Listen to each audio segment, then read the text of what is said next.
আল্লাহ রাব্বুল আলামিন মুসা নবী পয়গম্বর আলাইহিস সালামকে ডাক দিয়ে বলেন, ওরে মুসা শুনে নাও, ওই আমার জ্ঞানী গুণী বান্দা দুনিয়ার বুকে এখনো জিন্দা রয়েছে।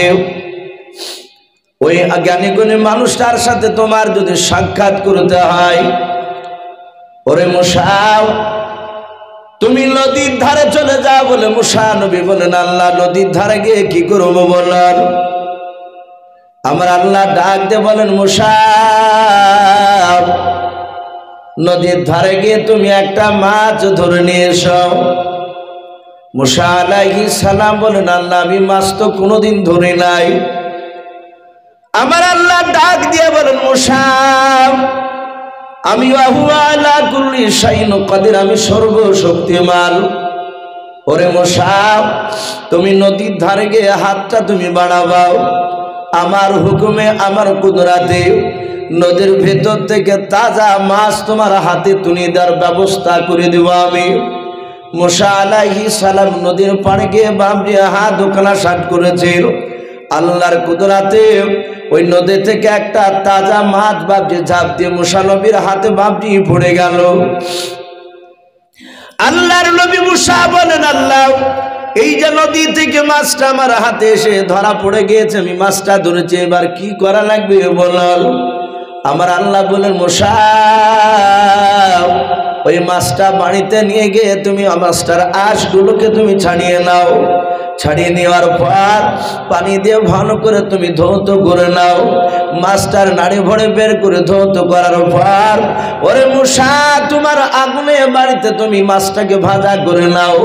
মুসা নবী পয়গম্বর আলাইহিস সালাম তাই করলেন। বাবা মাছটা ভাজা করার পর মুসা নবী ডাক দিয়ে আবার আল্লাহকে বলেন, আল্লাহ মাছটা ভাজা হয়ে গেছে, এখন কি করা লাগবে বলেন? আমার আল্লাহ ডাক দিয়ে বলেন, মুসা মাছটা ভাজা করার পরে একটা ব্যাগের ভিতর ভাজা মাছটা তুমি ভরে নাও। ওরে আমার মুসা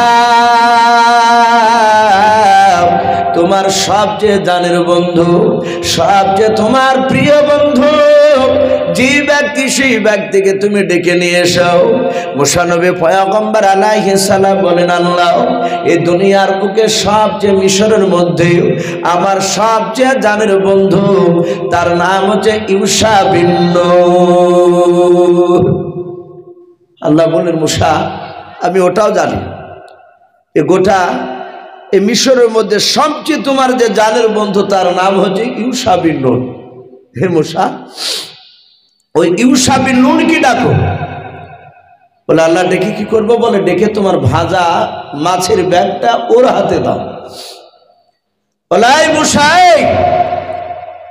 এই মাছের ব্যাগ তোমার বন্ধু তোমার সাথে হাতে হেঁটে যাবে, তুমিও হাঁটবা। বলে আল্লাহ কেমনে দিয়ে হাঁটবো একটু বলুন? বলে তোমরা হাঁটবা নদীর ধার দিয়ে। বলুন আলহামদুলিল্লাহ। আল্লাহ সব বলে দিচ্ছে। বলে মুসা নদীর ধার দিয়ে হাঁটতে শুরু করবা, হেঁটে চলে যাবা। বলে আল্লাহ আপনি বলুন আমার গন্তব্যস্থল কত দূরে গিয়ে দাঁড়াবে সেই ঠিকানাটা একটু আপনি দেন। আর ওই যে জ্ঞানীগুণী মানুষটার সাথে আমার সাক্ষাৎ করার প্রয়োজন আমি আপনাকে বলেছি, হে মাওলা ওই লোকটার সাথে কোথায় কেরা দেখা হবে? আমার আল্লাহ বলেন, মুসা তোমার এই ভাজা করা মাছ, আমরা জানি যে ভাজলে সে মাছটা কোনদিন তাজা থাকতে পারে না। এই ভাজা কৃত মাছটা যে মৃত মাছটা মরে গেছে, মরা মাছ নদীর ধার দিয়ে যেতে যেতে যেতে যেতে যেই জায়গায় এই ভাজা মাছ তোমার তাজা হবে, ওই জায়গাতে তোমার ওই শিক্ষকের সাক্ষাৎ পাবে। বলুন আলহামদুলিল্লাহ। মুসা নবী তার উম্মাদকে বন্ধু ইউশা বিন নূনকে বাপটি ঘটনাটা পুরা সব খুলে বলল। মুসা নবীর বন্ধু ইউশা বিন নূন বললেন, ভাই চিন্তা করবেন না, আমি জানি আপনি যেটা জবান দিয়ে বের করেছেন, আজ পর্যন্ত আপনার কথা জবান দিয়ে বের করা কথাগুলো একটা বিষয় নেই, সবগুলো বাস্তবে পরিণত হয়েছে, সঠিক হয়েছে। হে নবী এই মাছ যেখানে তাজা হবে সেখানে আপনাকে আমি স্মরণ করে দেব, ওখানে আপনার শিক্ষকের সাক্ষাৎ পাবেন। বলে, হ্যাঁ ইউশা বিন নুন, তুমি আমাকে একটু স্মরণ করে দিও। মুসা আলাইহিস সালাম চলতে শুরু করলে নদীর ধার দিয়ে। উনি আগে আগে যায়, মুসা নবীর বন্ধু ইউশা বিন নুন ভাজা মাছের ব্যাগ টেনে পেছন পেছন যায়। অনেক দূর বাবজি চলে গেলে, চলে যাচ্ছেন, যেতে যেতে যেতে যেতে মুসা নবীর শাগিরা ইউশা বিন নুন উনি মনে মনে চিন্তা করছেন, আমাকে তো ভোগ লেগেছে। ডাক দিয়ে বললেন, ওগো নবী মুসা আলাইহিস সালাম, আমাকে ভোগ লেগেছে, একটু খাবারের ব্যবস্থা করা যাবে না? মুসা নবী দাঁড়িয়ে বললেন, ভাই তোমার আমার কাছে একটা ভাজা মাছ রয়েছে, আর এই মাছটা তোমার আমার জন্য খাওয়া যাবে না? আল্লাহ বলেছেন এই মাছ এখানে তাজা হবে, সেখানে আমার শিক্ষকের নাকি সাক্ষাৎ পাওয়া যাবে।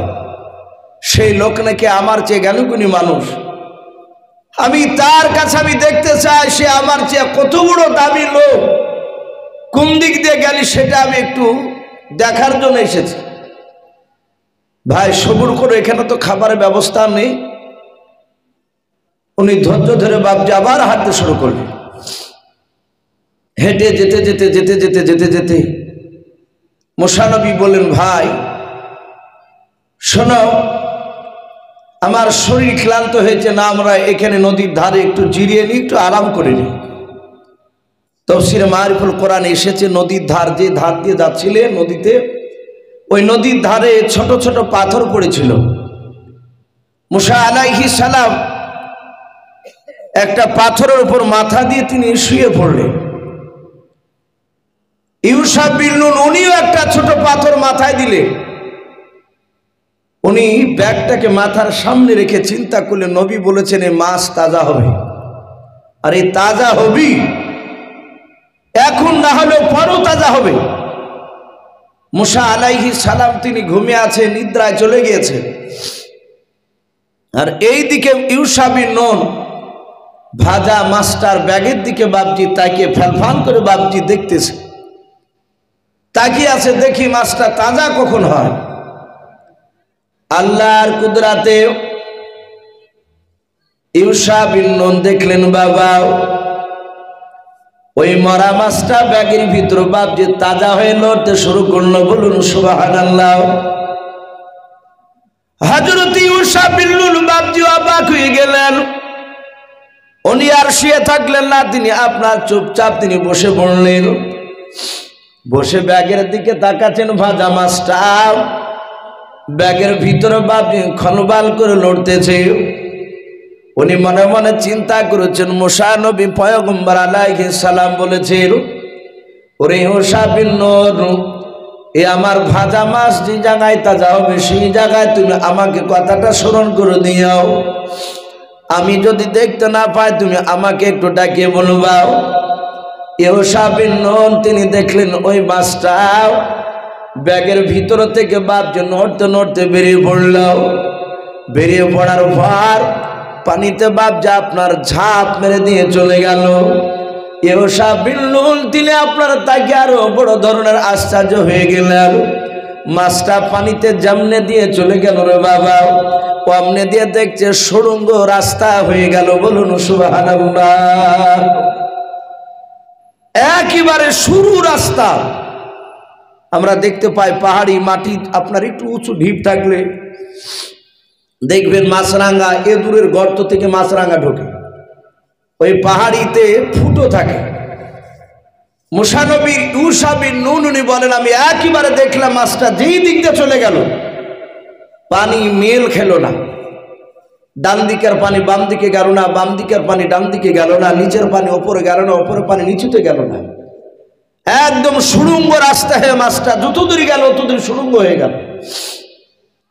উনি চিন্তা করছে, এ তো নবী বলেছিল আর এই মাছ তো তাজা হয়ে পানিতে চলে গেল। নবী তো এটা বলে নাই যে মাছ তাজা হয়ে পানিতে ঝাঁপ মারবে, কিন্তু কোরআন শরীফের শব্দ এসেছে মাজমুআল বাহরাইনি। আল্লাহ বলেছিলেন, হে মুসা তোমার মাছ তাজা হবে,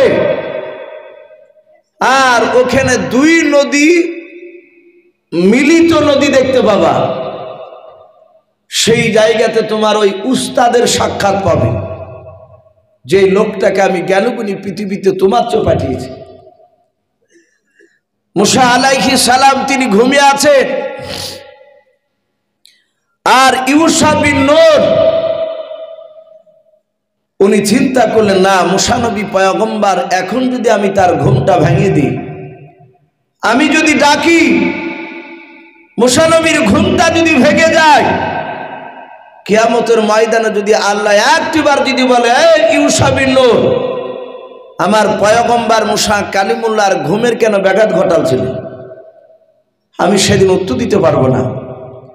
তাই মুসা নবীর সাগীরা চিন্তা করলেন, না মুসা নবীর স্বইচ্ছায় যখন ঘুম ভাঙবে, ঘুম থেকে আপনা আপনি জাগবে, তখন আমি এই ভাজা মাছের কথাটা মাঝে তাজা হয়ে গেলে এই কথাটা আমি তার কাছে স্মরণ করে দিব, বলবো। মুফাসসিরিনে কেরাম লিখেছেন, আপনার আমার নবী প্রতিটা নবীর বাপজি তার একটা খাস বন্ধু ছিল, আমাদেরও থাকে প্রতিটা মানুষের। দেখেন, আলেম আলেমের মতো বন্ধু, হাজি হাজির মতো বন্ধু, একটা দেখবেন যে মদ খেয়ে বেড়া তাড়িও, একেবারে নিম্ন শ্রেণী যদি গরিবে হয়, তারও দেখবেন তারও একটা বাপজি জানের বন্ধু থাকে, কি থাকে না, কথা বলে, তারও থাকে। সেও তার সাথে দেখা যায় ঘাটে ধারে, নাহলে মাঠে, নাহলে রাস্তার ধারে বিড়ি টানতে টানতে বাপজি দুজনে তাদের বন্ধুত্বর কথা আলোচনা হয়।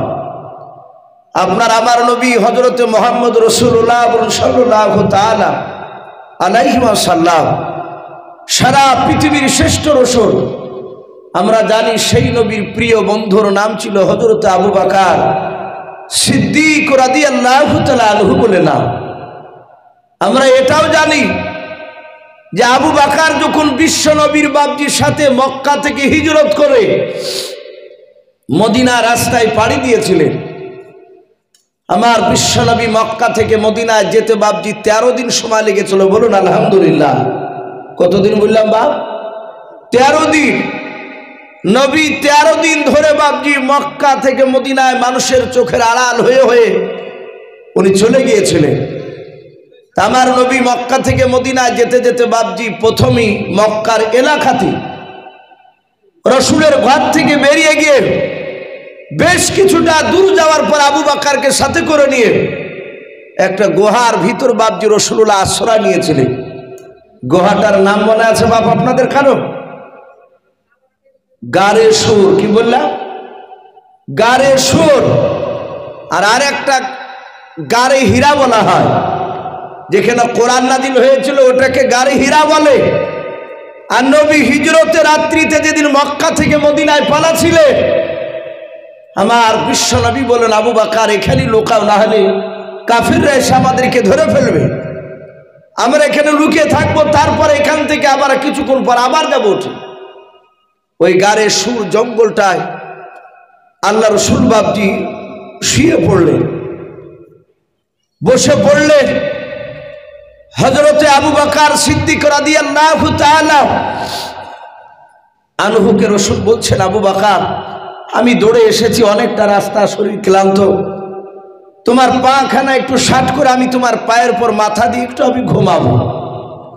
আবু বকর দেখলেন এটা বিরাট সুযোগ, আমার বিশ্বনবী আমার পায়ে মাথা দিয়ে ঘুমাবে, আমার ইজ্জত বাড়িয়ে যাবে। বলুন আলহামদুলিল্লাহ। আমার বিশ্বনবীর বন্ধু আবু বকর এইভাবে ডান পাটাকে বাপজি শাট করে দিলেন। রাসূলুল্লাহ আবু বকরের ডান পায়ের এই উরু, এটাকে আমরা জান বলি, এই জাঙ্গের ওপরে বাপজি বিশ্বনবী আমার মাথা দিয়ে শুয়ে পড়লেন। আবু বকর রাসূলের চেহারার দিকে তাকানোর পর গুহার চারিদিকে তাকাচ্ছে, তাকে দেখলেন আবু বকর ওই গুহাটায়, দেখবেন গুহাটায় দেখলেন এক নাই দুই নাই প্রায় 14টা বাপজি ছিদ্র ফুটো আছে।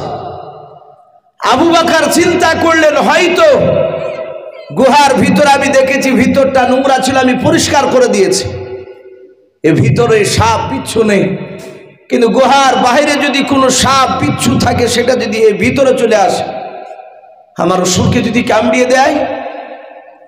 আবু বকর সিদ্দিক রাদিয়াল্লাহু তাআলা আনহু কেতাবে লিখেছে, উনি মাথাতে একটা রুমাল ছিল, ওই রুমালটা ছিঁড়ে ছিঁড়ে ছিঁড়ে ছিঁড়ে বাপজি ওই ফুটোগুলোকে বাপজি বন্ধ করছেন, বাহিরকে আর পোকামাকড় যেন প্রবেশ করতে না পারে। ছিঁড়ে দিয়ে বন্ধ করতে করতে বাপজি একটা ফুটো আর বন্ধ করতে পারলো না।